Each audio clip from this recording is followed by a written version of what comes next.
Hey guys, it's Practical Psychology, and this video is going to be about Robert Kiyosaki's book, Cash Flow Quadrant. Now this video is actually going to be a collaboration with my friend over at Personal Power, so if you enjoy this video, check out his channel. Hope you guys enjoy and learned a lot. This book is super valuable for anyone wanting to get started in investing and growing their wealth. Hey there, powerful people, and thanks for having me, Practical Psychology. Today we'll discover the Cash Flow Quadrant from Robert Kiyosaki. Robert Kiyosaki is mainly known for his best-selling book, Rich Dad Poor Dad, and the Cash Flow Quadrant continues where Rich Dad Poor Dad stopped. But what is the Cash Flow Quadrant? Basically, we have four quadrants, the E, the S, the B, and finally, the I quadrant. E stands for employee, or as Robert says, people that have a job. On the bottom left, we have the S, for self-employed or the small business owner. The self-employed is not having a job. He is the job. On the top right, we have the big business of around 500 people.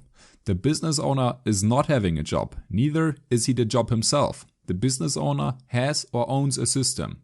Lastly, at the bottom right, we have the investor. The investor lets money work for him. Each of these categories has advantages, but also disadvantages, and our society needs all of them. We can become rich in all four quadrants, and we can also remain poor in all four quadrants. But it's easier to become rich when you're working on the right side. In addition, each of these quadrants comes with an entirely different mindset and varying priorities. The employee, for example, values job security and professional benefits like health insurance. He gets a paycheck every month, and this security is more important to him than being financially free. Freelancers and self-employed people, on the other hand, value their personal freedom.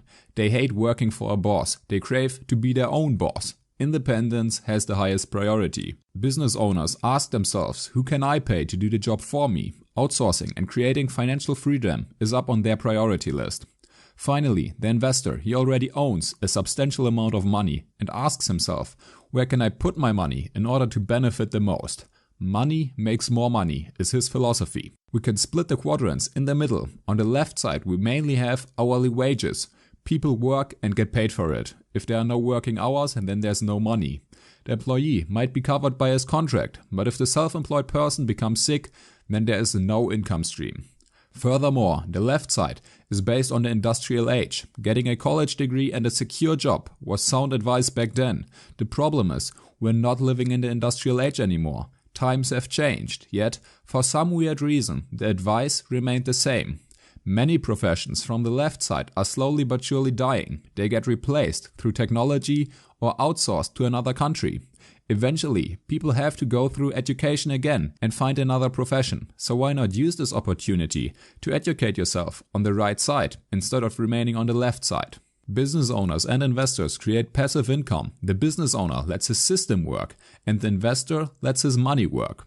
If they leave for a week, they still make money, and more often than not, the income actually increases. A strong business is a working system, therefore it grows without special attention. The employees ensure quality and growth. We already said that each quadrant requires different mindsets and also different skills. The self-employed person is often a perfectionist, doing everything himself, while the business owner needs the ability to lead his employees and the skill of closing deals. If we now intend to move quadrants because another quadrant seems so much better, then we need to not only learn the required skills, we also need to develop a completely new money-making mentality. Depending on how long we've been in a quadrant, this can be incredibly hard. Kiyosaki describes it as being addicted to a mindset. A smoke addict needs not only internal motivation, but also immense support from outside or a wake-up call from the doctor. He needs to change his mindset, otherwise he's stuck with a bad habit. Escaping his smoking habit becomes substantially harder the longer he has it and the longer he remains within the circle of smoking friends. A change of mindset is crucial and can't be stressed enough. When we stick to the philosophy of an hourly wage, then we are in no way moving towards financial freedom or the right side of the quadrants. The right side uses money to make more money instead of using time to make money. Those are two opposing worldviews. Without realizing this, we will be stuck in one quadrant. Often, people try to act like rich people. They try to act like a muscular athlete. They try to act like they are living in a healthy relationship. But action is not everything.